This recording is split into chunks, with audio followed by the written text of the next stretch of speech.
Welcome back. Hey, everybody. It's time for the penultimate podcast in our read-through of the available published novellas in the Dunk and Egg series. We're getting so close The to Mystery the end. Night, Part 7. We're getting so close. Almost no mention of Bloodraven in this chapter at all, but the specter of Bloodraven looms. After last episode, I was just waiting in this chunk of reading for it to be all about Bloodraven. Yeah. Because you were kind of hyping it up for me. Right. You kept saying, For him to like barge in. Yeah, he's going to fly from the rafters. Yeah. It's about to jump be the in one. between Dunk and Tom Heddle. There was absolutely none of that in this chapter. No. I was really expecting that to happen. I guess I have to wait till the end of the Mystery Night, if at all, for him to make another appearance. But like you said, looming still. Yeah, looming because of the conversation with Maynard Plum. Again, no 100% confirmation. But right. we've, for the sake of our read through, we've been saying Bloodraven is Maynard Plum, right. at least for one episode. That's enough. And everything that we're about to talk about today, we have to keep in context that Dunk was spurred into this from the concern about Egg, for one, and also the sense of reality that he gained from being in the aura, the presence of Bloodraven. Yeah. And I think that gives him some, like, if you were in a video game, he just went through like you went through the cave, you found the bad guy, and you just leveled up at the end of it. Even though it was just him getting his wounds tended, still, the conversation and the perspective that opened up from speaking with him, Dunk's bringing that energy into all of these encounters. While also having just been on the roof with Damon the second. I mean, it was a long time ago for us because we're reading it at this pace, but that just happened. So I feel like bearing all those things in mind really helps to shed light on some of the momentum that Dunk has on this chapter. Of and how some the encounter went down in front of everyone. Yeah. He's so brazen and brash and bold. Yeah. Yeah, something like that would be really difficult to put into a book like this without being cheesy. But like Hannah just set up, all those different things, truths coming together at the same time made him walking in and doing the real thing that the universe like wanted this entire time. From night one of the wedding, when all of this pageantry was going down, everyone was in their places. The announcements were done by an MC. It was all done in perfect order. The betting went relatively well. Things didn't really fall apart. It all went pretty smoothly. The tournament definitely started to fall apart in the second day. And here by the third day, as we'll get into in some of the reading, when you walk into where all of that first day pageantry happened in the main hall there at White Walls, it's a totally different vibe. Totally. Completely different vibe. But you're right, that little spin of the story early on with Damon's encounter with Dunk on the road, Dunk's shirt just happened to be off. And part of the reason why Gorman Peake's able to pull this off with Damon has manifested in the flesh in this story from the very first part, and we're now seeing the results of that. And like you said, why he could walk into this area with everyone watching, the remainder at least, and then pull this off. I can only imagine how much Gormy is fuming back in the early parts of the story as Dunk kind of walks into the picture. Surely he didn't have any idea what would eventually happen, and he probably couldn't have guessed that these two people they randomly ran into on the road would necessarily be their unraveling and downfall. Right. And this would turn into a Scooby-Doo caper for him. but literally, because they met Dunk on the road, Gorman Peake's entire plot gets unraveled. Right. His entire plot is exposed. And it's a Scooby-Doo caper. It really is. Just because John the Fiddler just wanted Dunk around. And the big bad guy isn't the big bad guy. He's like kind of on your side. Like when you're unmasking Gormy and Black Tom, the big bad guy is like, he kind of gets off even though he's the reason. Or at least we can talk like this because we haven't read the variant yet. Exactly. So that's exactly. We can like exist in this moment right now, like where it's like, haha, funny. Everyone gets unmasked. Right. What are the consequences of that? We're not 100%, or I'm not 100% sure at this point, but you can kind of see it in the air. You can either way. Dunk really messed it up for them. Oh, for sure. And that's just so funny because you think about what a massive undertaking it is to try to get a rebellion going. To just get all a wedding going, a wedding of this size just going, to get people let alone together. for your plot to line up so perfectly, and for people like Underleaf to like still serve your purposes and not ask for too much money. They're trying to line up every bit of logistics, and so they got to keep track of this freaking egg. Which is a mystery, but I don't think we can really get into it too much in this part. I'll talk to you about it some, but we really need to read the very end. Yeah, I'm excited. Where it all sort of comes together. But how cool was Butterwell being completely flipped by the time we reach him in this chunk of the reading? Butterwell folded immediately. Insane. He folded immediately in seemingly no time at all. Egg has him on his knees when Dunk comes in. So the scab knees line is good. So good, because at the end of our last podcast episode and our last couple pages, it's clear that Egg at that point is alive, but I was so worried that I thought the opposite situation was happening. I thought he was being held hostage or that he was in some sort of danger. And so that makes sense. To come into this with completely flipped. To come into this with Eggs commanding the room basically was wild. Like you said, you would have assumed that it would have fallen in more dire circumstances, because the other side, we'll call them that, has had an overwhelming presence here, especially I mean, even in this chunk of reading when Tom Heddle walks in with all of his guys, and lightning strikes behind him. But this is part of the flavor of this story specifically. It's not just a medieval tale set in this setting. That infusion of A Song of Ice and Fire, that quality of Egg that makes him worthy of being one of the lead characters in this story, the fact that he's young and he's actually this is his gift. We can get into the fighting and we can get into the perspective and the kind of person that Dunk's chosen to be, being part of his gift, and his ultimate destiny reflects that. I think he like reached the highest level technically. But we're seeing those like early days of Egg, and this is, I mean, what an early tale for someone who goes on to live to be the ruler that the Egg becomes, the kind of influence that Egg has. He's in this situation. It seems almost impossible. Dunk thinks that he's too young to do anything useful. Dunk's doing all this other extra work to get the stuff in line, and then he comes in and finds out that this young kid, like the two other books, the two other novellas, turns out to be the best teammate and not just dead weight. He flipped the lord of the castle while all this is happening. And so the people that do follow Lord Butterwell are going to listen to him, and those people have swords. And so you just got to get past the Black Tom Heddle thing, the head of your garrison at your castle, but just being the Lord itself and hearing stories that this might flip, and not everyone being in the know might work against them. And so I think that's why Dunk's confident. I mean, it must be, because at one point in this chunk of reading, Dunk is comfortable, safe with leaving Dunk with Lord Butterwell and his men. I know. To have him leave. So so what I'm saying is, it must be like what Egg did, the flip and turning the situation. We'll read it specifically when we get to it, but turning the situation from the ring of him getting in trouble, like he said, and using that influence from Bloodraven and turning it into a positive for them. I mean, what a positive. I know. They're completely protected. I know. They have, I mean, not completely, but they have the upper hand. This is better than flipping Damon. You know what I'm saying? Yeah. Because this guy really runs everything. It made me think so much about, it really highlighted for me the difference in somebody like Dunk and Egg's upbringing. Because you see so many times early on in this section of reading, Dunk is praying that Egg doesn't open his mouth. He's like, why are you saying these things? What are you doing? I can't believe you're going to do this. Clout in the ear.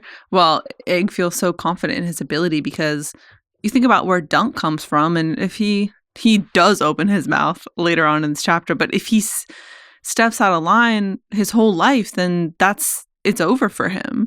But somebody like Egg is used to being in a position of power all the time. Yeah, he's not scared of lords. It's so natural for him to just there's no built-in fear of lords exactly at all. So he's just saying whatever he wants in these combos. And that's going away for Dunk a little bit the more he hangs out with Egg, but it was just cool to also kind of think about how much that was highlighted for me in this section, just really realizing that at the end of the day, Dunk is just somebody from a place like Flea Bottom, and that he's learning these things along the way.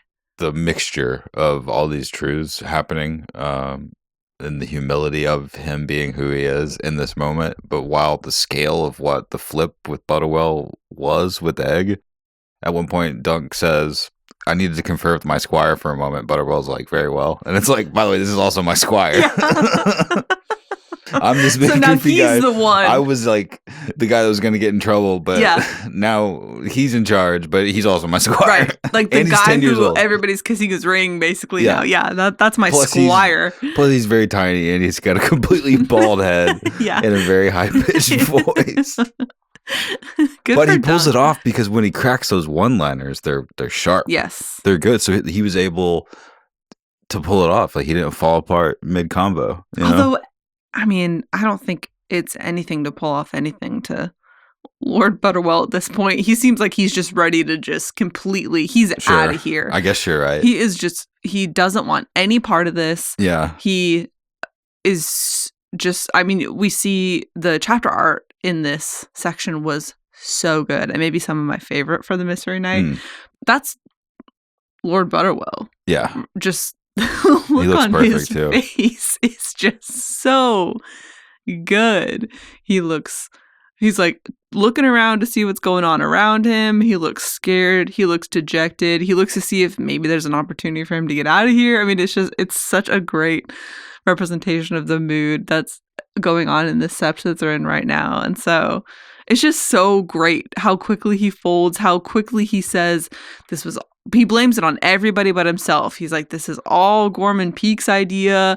I had nothing to do with it. I never wanted to be part of any treason. I didn't really understand what was going on. I always thought something was going on here. And I want to read this one section as he kind of tries to explain his position to Dunk and Egg, which is so great. Very funny. I've been too lax, I will allow, but I've never been a traitor. This is Lord Butterwell. Frey and I harbored doubts about Lord Peak's pretender since the beginning. They're talking about Daemon II. He does not bear the sword. If he were his father's son, Bittersteel would have armed him with Blackfire. And all this talk about a dragon, madness and a folly. His lordship dubbed the sweat from his face with a sleeve. And now they've taken the dragon egg my grandsire had from the king himself as a reward for his leal service. It was there this morning when I woke, and my guard swore no one entered or left the bedchamber.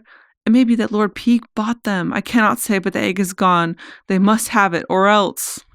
Or else the dragon's hatched, thought Dunk. If a living dragon appeared again in Westeros, the lords and small folk alike would flock to whichever prince could lay claim to it. My lord, he said, a word with my squire, if you would be so good. Have you as you wish. But I just thought it was so great how Butterwell just completely falls apart. He's like, things were fishy from the beginning for me. This was all Gorman Peak. Mm-hmm. I had nothing to do with it. He tricked me. Please, I don't want any trouble. What does he get called? I don't want to skip too far ahead, but when Black Tom comes crashing in, he says that Lord Butterwell has milk running through his veins, which is just such a good diss. Is it though? It's a bit obvious. Yeah, I know, but I thought it was funny. How much more milk-related comedy can we get for this guy? That might have been the Gorman Peak of it. Old milk blood. I just think it's funny that he's blaming Peak. Because Peak's Daemon's lackey. At least at this point. Right. And even with how it went down in the hall, with Daemon ceding the floor to Dunk and saying, fine, I hear you. This sounds crazy. I wanted it all to be fair. Surely that's not happening underneath my watch. It still could be some 40 chess deep master plan. I know. Like he still could have command of the situation deeply, and it still could all be very amusing for him. That's one of the big questions that I had just about all of this in general, was what the truth behind that actually was, because everybody here is blaming Gormy.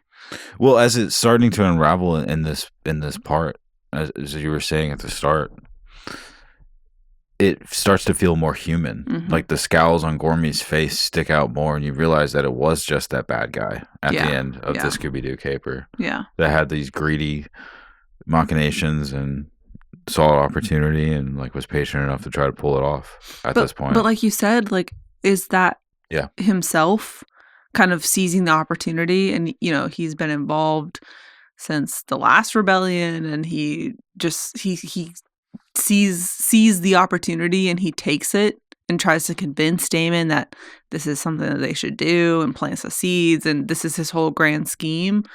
Or because just the way that Damon's acting in this chapter. Well, the way that Damon's acting in this chapter, I would think that it was, and the way that Peake's been so far, started from the beginning, I would think that it's been in a very Lord Varys style. That's what I was thinking. That's kind of like the vibe that I was getting. Yeah.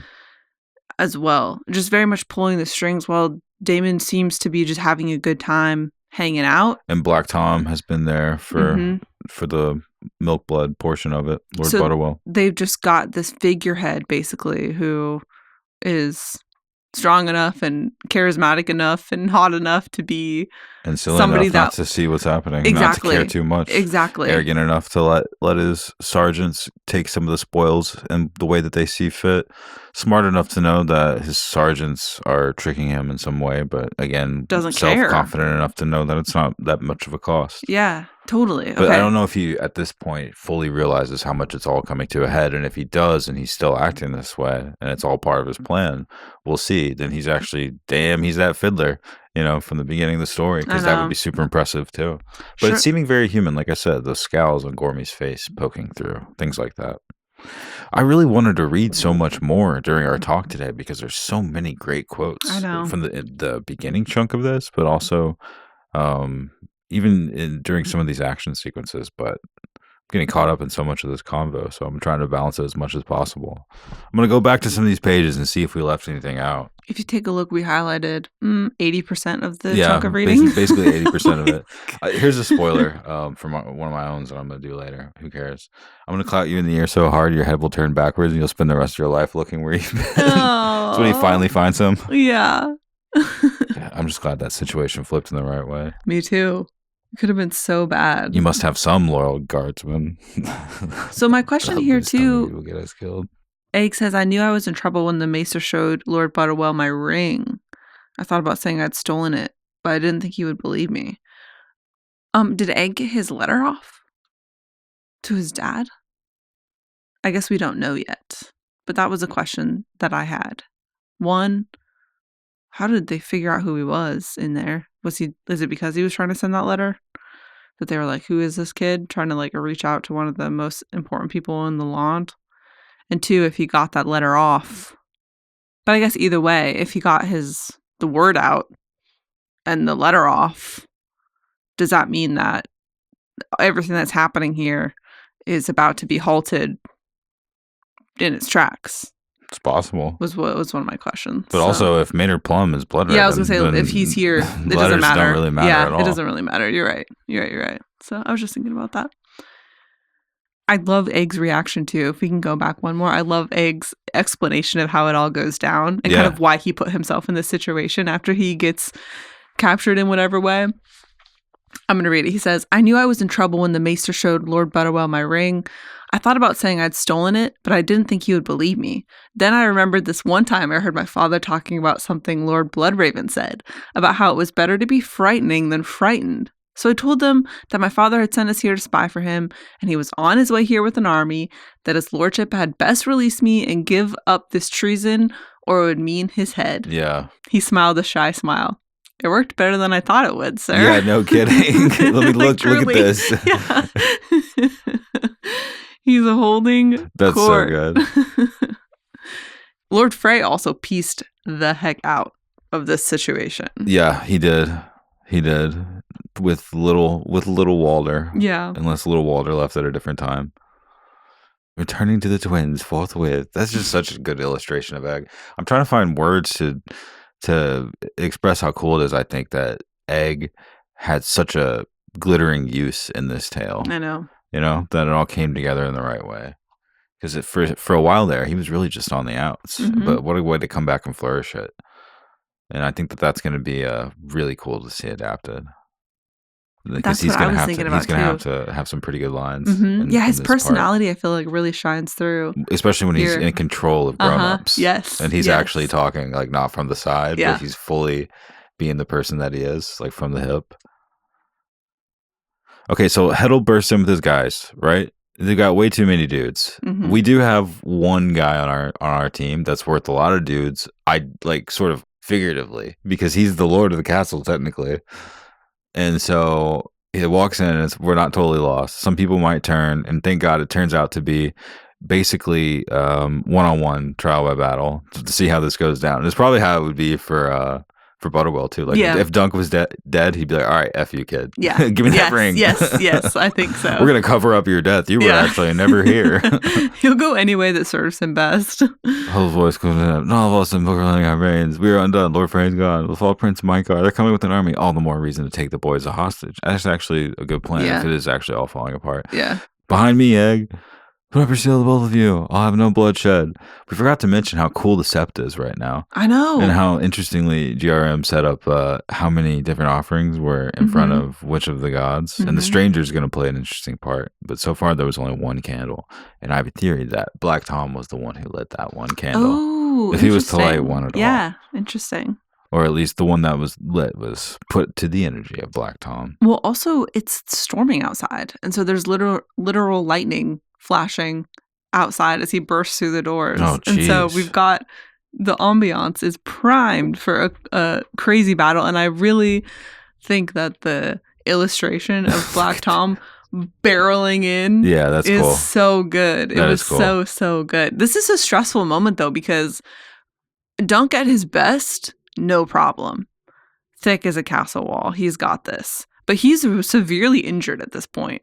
Yeah, he's severely injured, but also this guy is he's different than Lucas Longend. Yeah. Yes. So this is scary. This is scary for a second.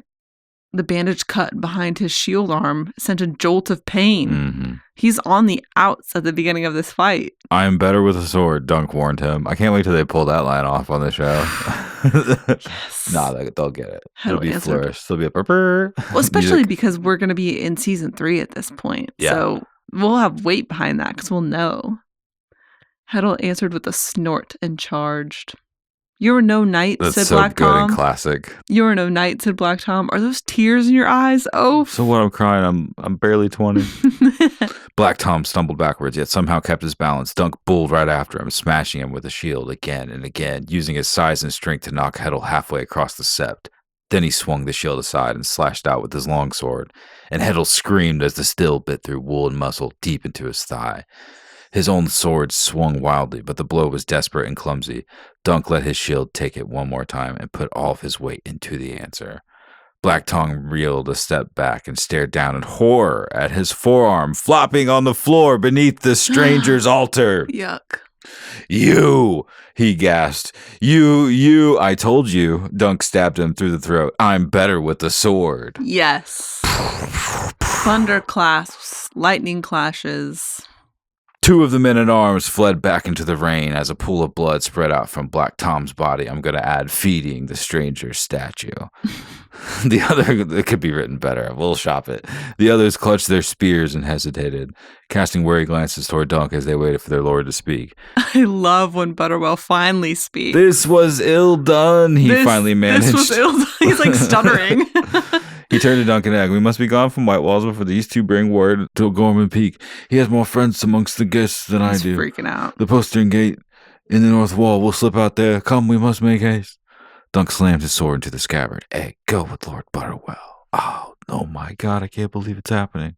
Do you think Egg goes with him? That was one of my questions. I guess I'll find out in the I know what happens. Yeah, you do. I wonder if Egg goes with them. Surely not. "What about you, sir?" "Never mind about me." "Never mind about me." This was kind of sweet between the two of them, though, because we had this really tense moment between them. And you'll do as I tell you. They've been through so many things together, and I feel like, especially in this situation, when Egg is so clearly in control. I mean, I know that Dunk just killed a guy. Like, killed one of the main guys. Yeah. But Egg has been so Egg is being deferred to because of who he is. Mm-hmm. And they're sharing this sweet moment together. And he's like, I'm your squire, you know? And he takes that role so seriously. And it's just such a sweet moment between the two of them. I absolutely loved it. They're so real to each other. And they're both just talking to each other that it kind of does a little to minimize the scale of what Dunk just did. Well, exactly. He just killed one of the antagonists. Main guy. One of the main ones, yeah. And he says to Egg, you'll do as I tell you or you'll get a clout in the ear. I mean, they're just doing their thing, you know? They're just having their rapport. Meanwhile, all hell is breaking loose. I thought that was a really nice... I love that so much about their relationship.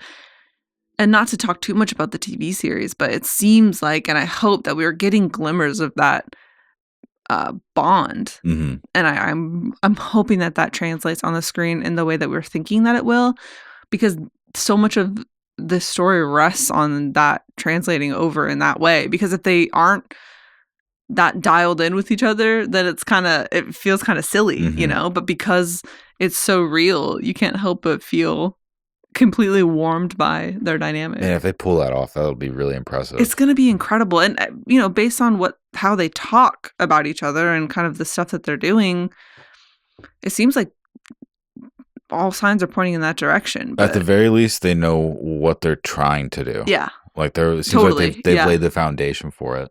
And so that seems to be the goal. And that's really cool because it is going to be super crucial. And this show will be really cool by the time it makes it to the Mystery Night. My gosh, we're seeing this kind of stuff on HBO with those characters. Yeah. If the mainstream audience buys into them and their connection, they're going to really enjoy to see them in these different locations doing this.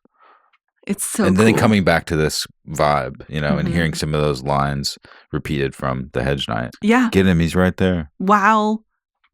Easily the most intense situation that they've been in so far is unraveling. Yeah. I wanted to read the description of the Great Hall as Dunk came in. So all that's happening as you see the illustration, if you're watching, not listening, that's real. He's just killed a guy. I know Egg's just a kid and they're making jokes to each other, but the energy is as electric as it can be. Yeah. And you feel as electric as possible relative to the scale of your injuries plus the situation that you're in. And then Dunk goes back to the location of the big party in our read-through. A group of men were leaving the Great Hall, pausing long enough to pull up their hoods before venturing out into the rain. The old ox was amongst them, and weedy Lord Caswell once more in his cups. Both gave Dunk a wide berth. Sir Mortimer Boggs favored him with a curious stare, but thought better of speaking to him. Uther Underleaf was not so shy.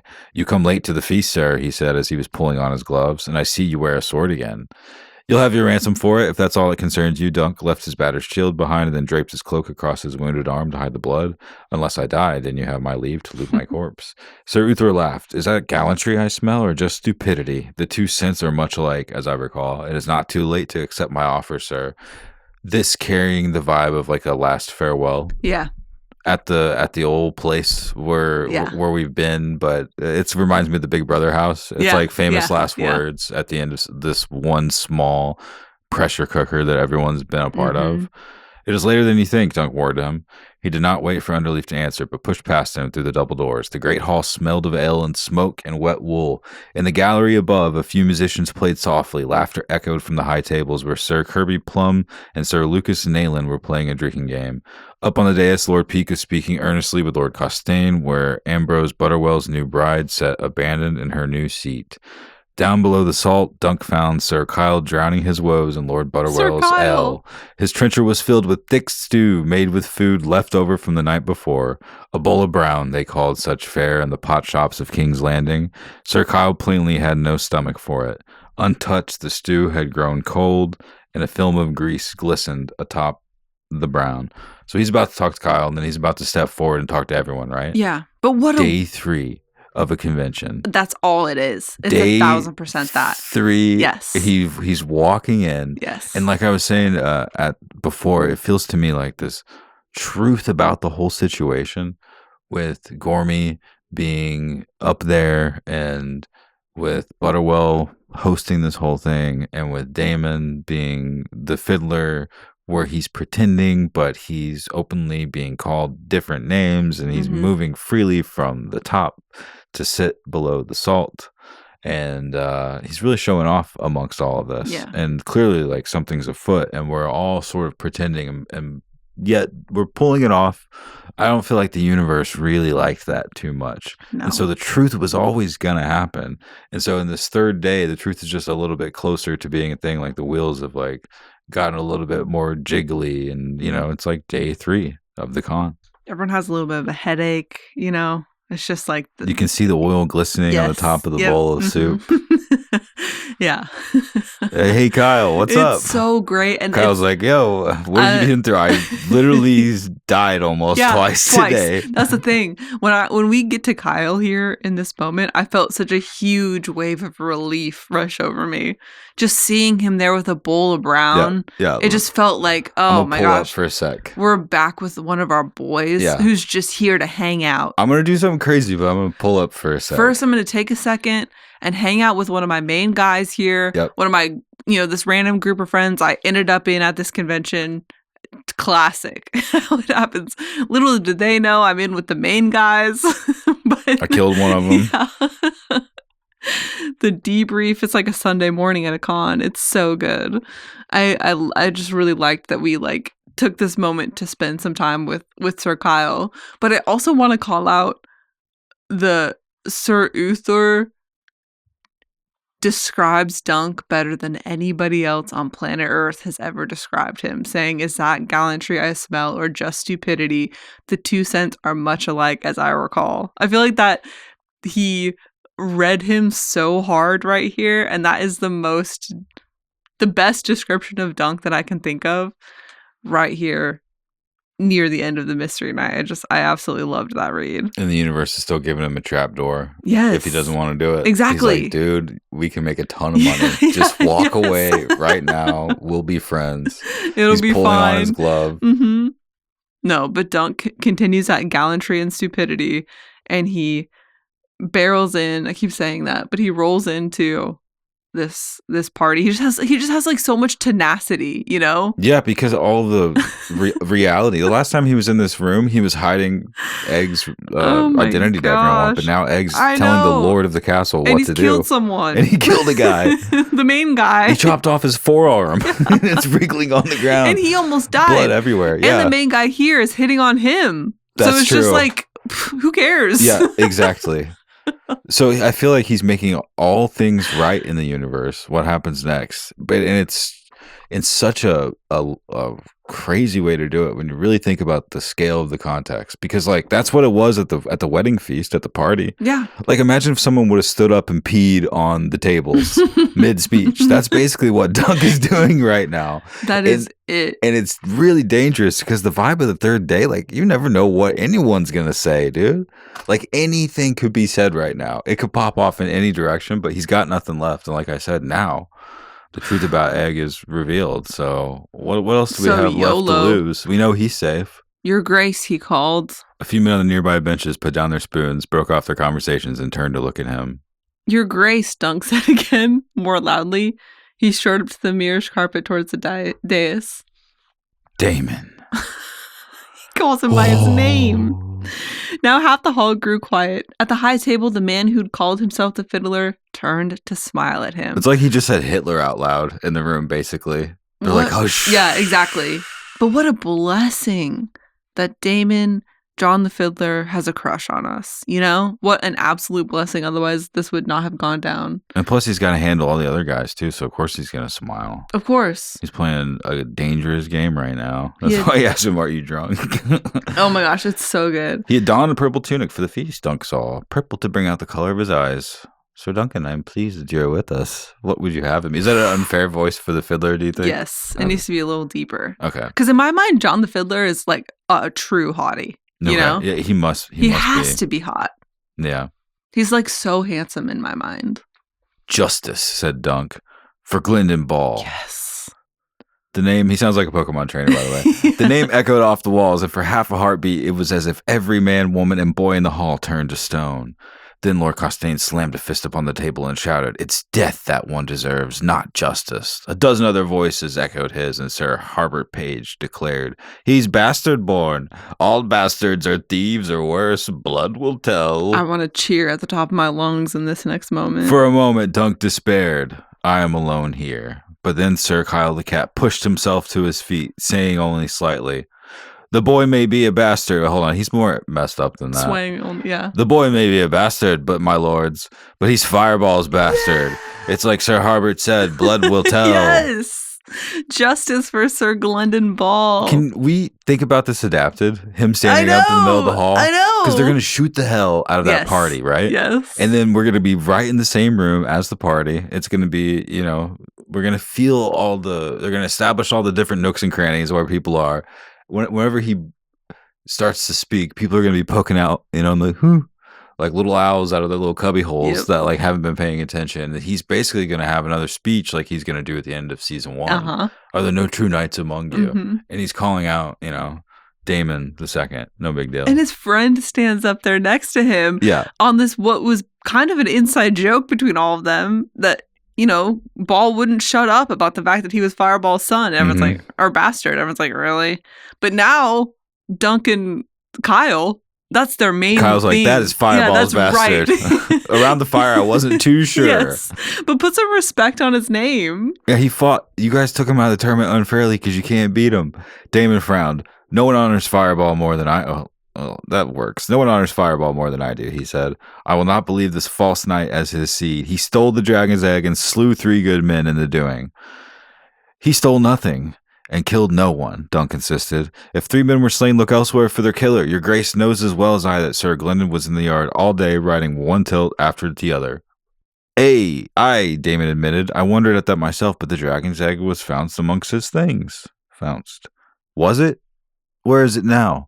Lord Corbin Peak rose, cold-eyed and imperious. He gets madder and madder and madder.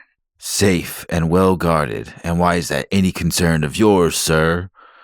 "Bring it forth," said Dunk. "I'd like another look at it, my lord. The other night I only saw it for a moment." Peak's eyes narrowed. "Your grace," he said to Daemon, "it comes to me that this hedge knight arrived at White Walls with Sir Glendon uninvited. He may well be a part of this." Oh, there comes Gorman Peak's chess-playing ability.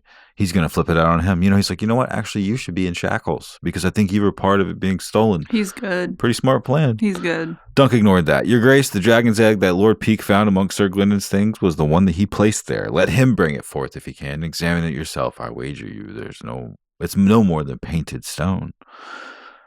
The hall erupted into chaos. 100 voices began to speak at once, and a dozen knights leapt to their feet. Daemon looked near, as a young and lost Sir Glendon had been when he was accused. "Are you drunk, my friend? Would that I were." LOL. Etc. So basically what happens here is that, like we said, Dunk calls out the situation for what it was, that Peak set this up, and that Glendon was used as a patsy in this. And Daemon says he wants the truth of it. Yeah. And... yeah, please. My question is, and we touched on this briefly earlier, but my question then is, so how much is Daemon involved in...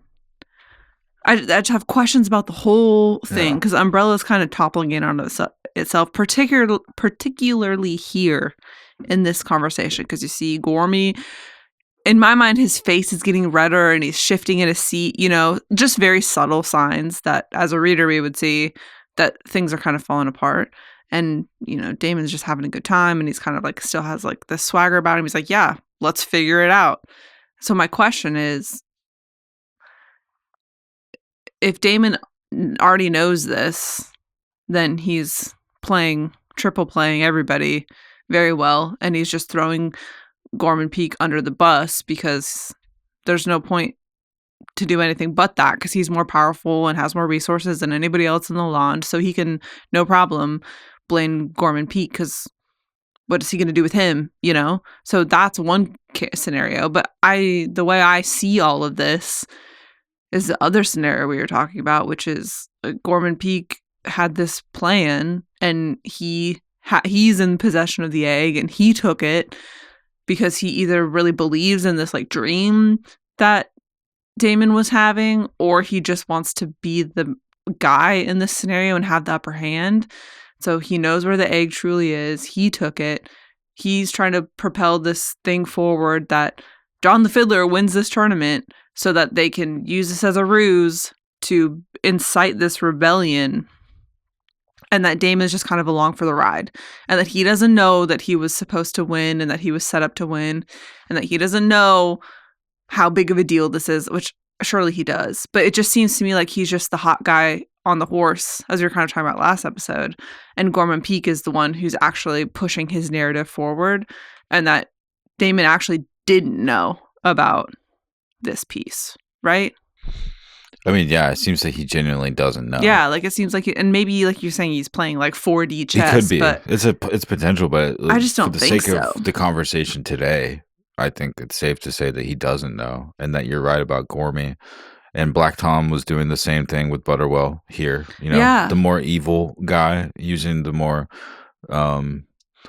like well off and slightly less caring. He's like, fine, you wanted to do that? That sounds good. And they eventually work it to this point. And I think that Gorman had to do things narratively like the dragon's egg. And he's trying to make sure that it happens because that's probably part of what it takes to keep Damon interested in all this. Totally. And in any other scenario, it would have gone through, you know? Like if Duncan Egg hadn't showed up. Exactly. Damon's voice was dangerously quiet. I want the truth of this. It's like, it seems like he's like kind of shooken up by this. He's like, I want to know what's going on. Yeah, you he's know? being basically embarrassed in front of everyone by the guy that he likes. Yeah. Very, very interesting.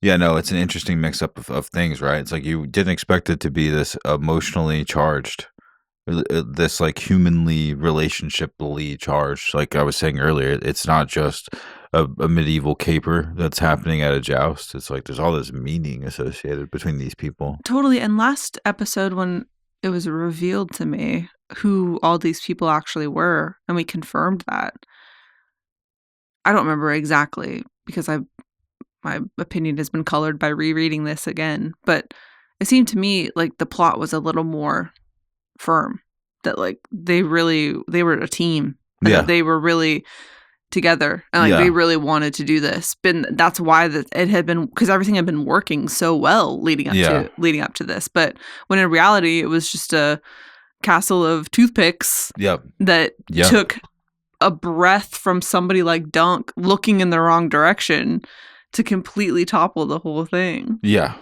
I mean, it's real. Think about GRM's perspective. Think about how many World Cons he's been to. I know. You go to a lot of night ones, you know, and there's the Lucas Longinches, there's the Tom Heddles, there's the Lord Butterwells, there's the Damons, there's the plots that you don't know about that you find out about, and it turns out that, you know, that ceremony that they do that's so special might not be so hard to get turned on. Yeah. You know, like they might just do the ceremony for you. You might not have to go through the whole process. Exactly. But like no matter the situation that you're walking in, and this is how this is how Egg sees it. And this is kind of part of the lesson that's being painted really, really strongly within the Mystery Knight, is that it doesn't matter how the run of the situation is or what handle you have on it. Ultimately, at the end of the day, it's just people and their personal motivations within it. Exactly. Everybody's going to be out for themselves. Yeah. The second it smells weird, you know, the second it's not fun anymore. Maybe they jump not. to the other side unless or they're you could real. Be like Uther Underleaf, and you know you could do it in a different way. You don't care how the fun is as long as you're making out ahead. So our boys are reunited, and Dunk and Kyle get to be with Sir Glendon Ball, and they find him in terrible shape. Like he's the boxer and they're the ones in his corner. The original knights of the hedge. Oh my gosh. So many great heartwarming moments between them. You're safe now, murmured Sir Kyle. There's no one here but hedge knights, and the gods know we're a harmless lot. These boys, it's like these boys went from being kind of these annoying hangers-on, you know, or not annoying, but they were just the people that we ended up being with. And it's like, now we are blood brothers. Yeah. You know? And you're in this dude's corner to fight the big bad guy at the thing. The boy had been savagely beaten. His face was bruised and swollen. Several of his teeth were cracked or missing. His right eye was weeping blood. Up and down his chest and flesh was red and cracking where they'd burned him with hot irons. Jeez. Damon had given them the maester's chambers and commanded them to dress any hurts Sir Glendon might have suffered and see that he was ready for the lists. So this is going to be a trial by combat, basically. See how much honor the Fiddler's interested in now. 3 fingernails had been pulled from Ball's left hand, Dunk saw, as he washed the blood from the boy's face and hands.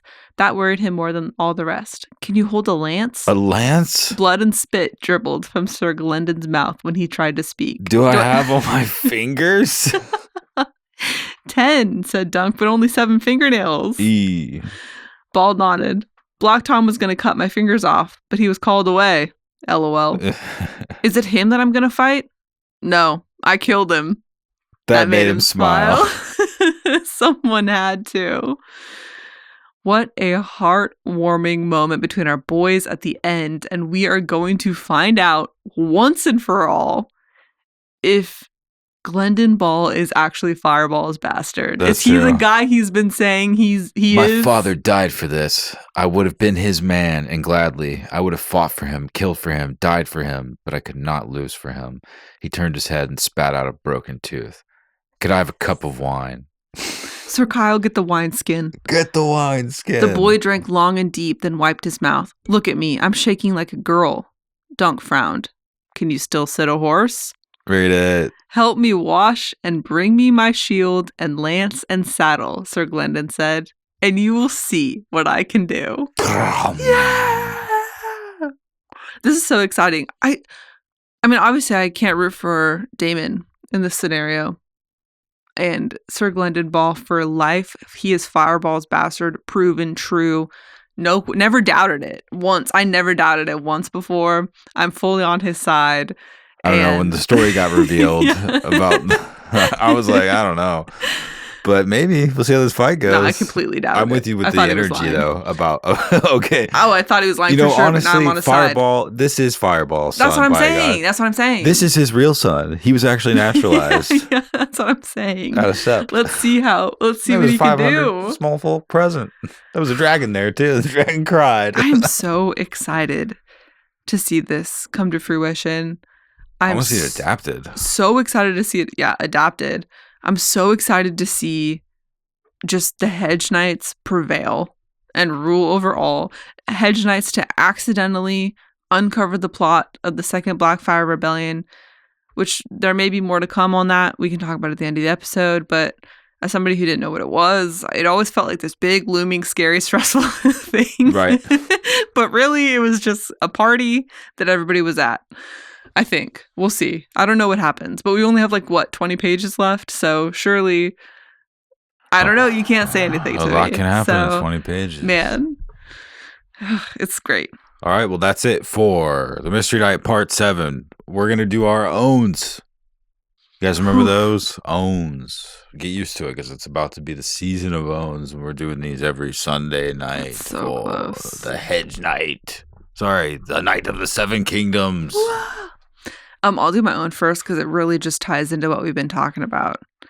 Because I'm in Fireball's corner for life now. So my own is going to Sir Kyle the Cat, who stands up to Dunk's aid when they are shouting for Sir Glendon Ball to have justice. For a moment, Dunk despaired. I am alone here.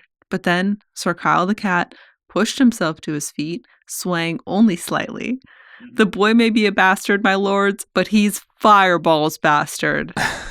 It's like Sir Harbert said, blood will tell. Imagine the delivery they're going to do. I know. The boy may be the Fireball's bastard, but he's Fireball's bastard. It's like we already said. Especially just after the whole energy of us not believing that story whatsoever. Yeah. And everybody kind of rolling their eyes, but now we're all in.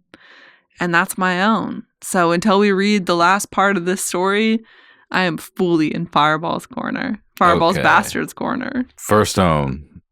I'm going to clout you in the ear so hard your head will turn around backwards and you'll spend the rest of your life looking at where you've been. You should, sir. Egg had the grace to look abashed. I'm sorry, I just meant to send a raven for my father. Bum, bum, bum. Second own is Lord Butterwell and Lord Frey, sir. Some guards were there as well. Everyone was upset. Someone stole the dragon's egg. Dunk says, not you, I hope. Third own, again, to Dunk just walking into day 3 of the con in the main hall, but seeing through all the decorations. Yeah. Seeing through it. Day 3, he saw through all of it. And now to a listener own from Straight Savage Cole on X. My own goes to Lord Frey, rolling the fuck out with the quickness after Egg used his teachings from Bloodraven of it being better to be frightening than frightened, hence the returning to the twins forthwith, crying face, and 2 different peace emojis. Impressive. Bonus own to Dunk for, quote, oak and iron guide me well, or else I'm dead and doomed to hell. But the shield is made of pine. Dunk the lunk, thick as a castle wall. Thank you, Travis. We hope you're enjoying the Dunk and Egg read and are excited for the TV show airing in less than 2 weeks. If you want to send in your own, either for this section or for the last section or any piece of the Mystery Night. Lock your owns in history for the Mystery Night ends in the next one. It's time. You can find us by searching for Game of Owns on X, on Instagram, on YouTube. Send us an email to contact@gameofowns.com, and we will be recording the next episode pretty soon. So get your owns in for all of the Mystery Night. That's right. We're ending the Mystery Night on our next podcast, and then it's all Dunk and Egg. It's so good. I can't wait. So we'll see all of you very soon. Bye-bye.